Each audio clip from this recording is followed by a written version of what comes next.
Саламатсыздарбы. Ободу Киошондо программасы.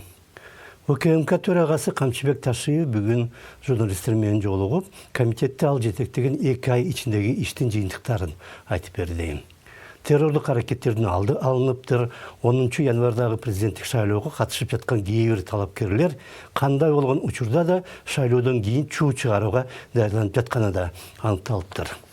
Раймат Раимовтың ишине Ташиев өзүнчө токтолуп, мамлекеттик казынага тийизген зыянды ал кенентелеп берди деп билдирди.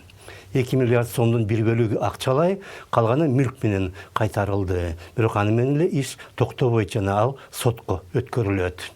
Андан тышкары Крим төбөлүк Камчы Гүлбаевдин эл аралык кылмыш уюмдары менен кошо аракеттенип жатканы дагы азыр текшерилип жатат.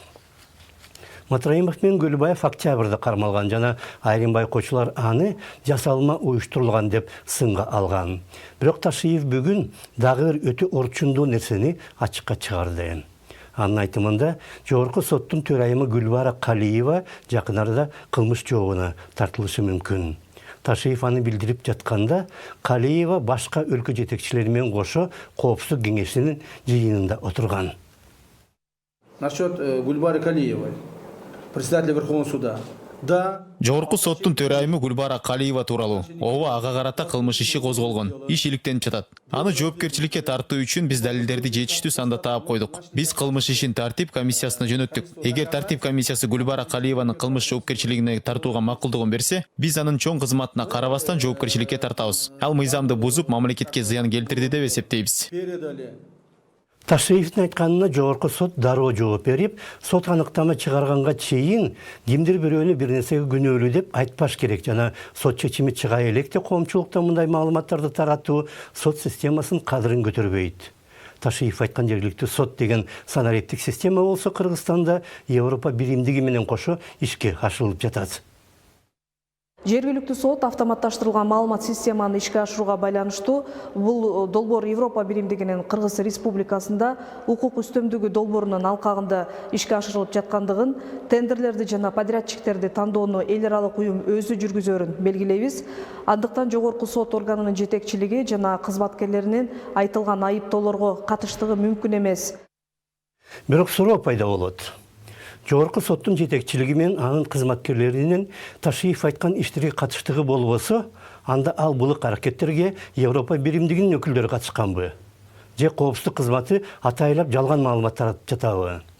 Мындан 10 күн мурда соттор кеңешинин алдындагы тартип комиссиясы жогорку соттун судьясы Камил Осмоналиевди кылмыш жообуна тартууга макулдугун бербедиби?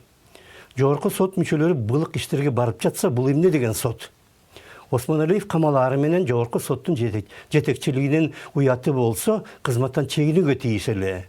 Ташиевдин айтканынан кийин азыр деле кеч эмес. Бирок жогорку сот өз пленумун же соттор менен башка бир жыйын өткөрүп, эмне болуп жатканын аларга жана элге түшүндүргөн жок. Эч нерсе болбогонсуп алар мурдагыдай эле иштеп жатат. Экинчи жагынан Ташиев бүгүн мунун баарын жогорку сот жетекчилиги менен байланышкан иштер бийлик кабинеттеринде жеңичинен чечилип кетпесин деп айтып жатышы да ыктымал. Айрым тергөөчүлөр же катардагы милиция кайсы бир кылмыш боюнча далил тапканда ал тууралуу журналисттерге айтып жиберүүгө шашат. Анткени коомдук резонанс болбосо, андай далилдерди алардын өздөрүнүн жетекчилери жашырып коюшу мүмкүн. Соттук реформа Кыргызстанда 10 жылдан бери жүрүп жатат, бирок көзгө илинер жетишкендик жок. Өлкө жетекчилери дагы, эл аралык донорлор дагы негизинен реформанын техникалык жагына гана басым жасайт жана соттордун айлыгы көтөрүлүп же заманбап аспаптар менен камсыз болуу ийгилик болуп эсептелинет. Иштеп жаткан соттор болсо мурдагы эле адамдар жана алар мурдагыдай эле аракеттенип жаткандай. Мындай реформа жалпы эл үчүн жетишсиз го. Же ошондо саламат калыңыздар.